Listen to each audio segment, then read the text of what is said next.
मी आता उभा आहे ते गाव आहे चासोळे, तालुका मुरबाड, जिल्हा ठाणे. दुर्गम आदिवासी गावामध्ये मी उभा आहे. माझ्या माग ही जी नदी दिसते, या नदीचं नाव आहे झोलन.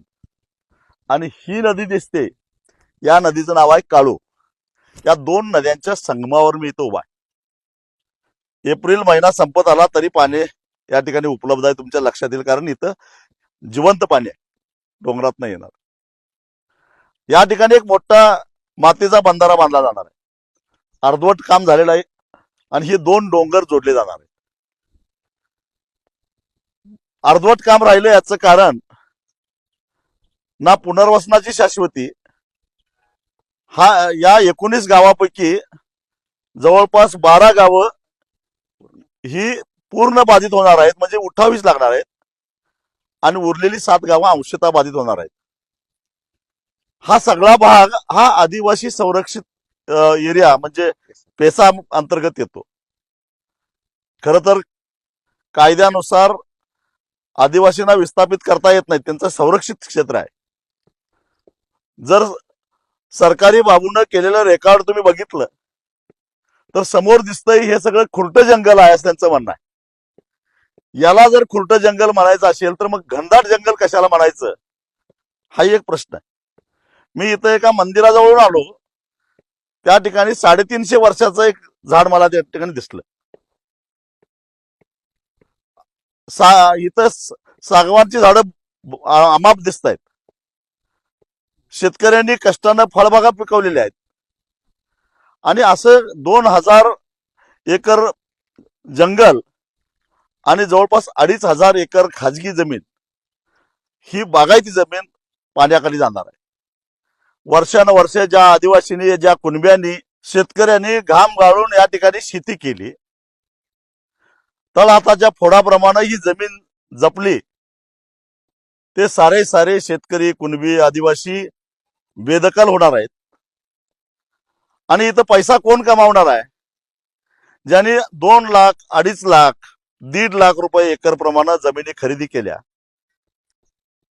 या 19 गावातल्या लोकांच्या पुनर्वसनासाठी म्हणून त्यांनी काही जमिनी घेऊन ठेवलेल्या आहेत. आणि त्या जमिनी अकृषक करून त्याच्यातून कोट्यावधी रुपये कमवायचे आणि या गावांचं तिथं पुनर्वसन करायचं, शेती पाण्याखाली घालायची. बरं, याचा फायदा भूमिपुत्रांना काय? शून्य. कारण या पाण्यामध्ये एक घागर सुद्धा इथल्या स्थानिकांना मिळणार नाही, प्यायलाही मिळणार नाही, शेतीलाही मिळणार नाही. परंतु इथल्या लोकप्रतिनिधींना मात्र हे धरण पाहिजे आहे. कारण 3400 कोटी रुपये खर्च करायचा, आता 3400 रुपये पूर्ण होईपर्यंत ते 5000 कोटी होईल. आणि या 5000 कोटीतले किमान 2000 कोटी रुपये खिशात घालायचे. शिवाय या 19 गावातल्या लोकांचं पुनर्वसन करण्यासाठी इथल्या पुढाऱ्यांनी, इथल्या शेठजी भटजींनी शेकडो एकर जमीन आदिवासींना फसवून खरेदी केलेली आहे. ती हजारात खरेदी केलेली आहे आणि ती सरकारला कोटीमध्ये विकायची आहे, त्यातून पैसा कमवायचा आहे. त्यासाठी या धरणाचा अट्टास आहे. एका बाजूला परप्रांतीयाच्या लोंढ्याबद्दल आम्ही बोलतो, मुंबई, ठाणे, कल्याण, डोंबिवली, वसई, विरार, इथं कोकणातला भूमिपुत्र किती आहे हो? इथलं महाराष्ट्रातला भूमिपुत्र किती आहे हो? सारे परप्रांतीय इथं पोट भरायला आलेले आहेत आणि त्यांची तहान भागवायला आज या 19 गावातल्या लोकांना भिकाऱ्यासारखं इथनं गाव सोडून जावं लागणार आहे. थोडेफार पैसे मिळतील, परंतु ते कधी संपले कुणाला कळणार सुद्धा नाही. आणि पैसा मिळवायचा कोण? तर बाहेरच्यांनी, सरकारी अधिकाऱ्यांनी, सरकारी बाबूंनी. याला पर्याय म्हणून इथल्या स्थानिकांनी सुचवलं, तुम्हाला प्यायला पाणी पाहिजे का? आम्ही विरोध करत नाही, कारण विकासाला विरोध करणारी आमची अवलाद नाही. पण ह्या 2 नद्यावर छोटे छोटे 14 साईट आम्ही दाखवलेले आहेत. त्या ठिकाणी जर का तुम्ही छोटे छोटे बंधारे घातले, त्यातले निम्म पाणी शेतीला द्या, आम्हाला प्यायला द्या, आणि 7-8 टीएमसी पाणी तुम्ही खुशाल मुंबईला न्या, पुण्याला न्या, ठाण्याला द्या, कल्याणला न्या, कुठं न्यायचं ते न्या. प्यायला पाणी नाही म्हणायची आमची संस्कृती नाही आहे. प्यायला पाणी देऊ, पण आम्हाला जगू द्या, तरी चांगल्या सन्मानानं जगून द्या. अरे ही शेती आम्ही तळहाताच्या फोडाप्रमाणे जपली, ही आमची संस्कृती पाण्याखाली गाडता कुणासाठी? तुमच्या या कॉन्क्रीट जंगलासाठी? ही वनराईनं नटलेली सगळी आमची ही सृष्टी विद्रूप करता. असला विद्रूप विकास आम्हाला नको आहे. हा असला विद्रूप चेहरा घेऊन येणारा महाराष्ट्र आम्हाला नको आहे. आम्हाला छत्रपती शिवाजी महाराजांचं वनराईनं जंगलानं डोंगरदऱ्यांना नटलेला हा महाराष्ट्र पाहिजे आहे. खऱ्या अर्थानं या कोकणचा कॅलिफोर्निया करायचा असेल तर इथल्या भूमिपुत्रांना शाश्वत सिंचनाची सोय करा. अरे इथं जी भेंडी पिकते ती साऱ्या भारतभर जाते.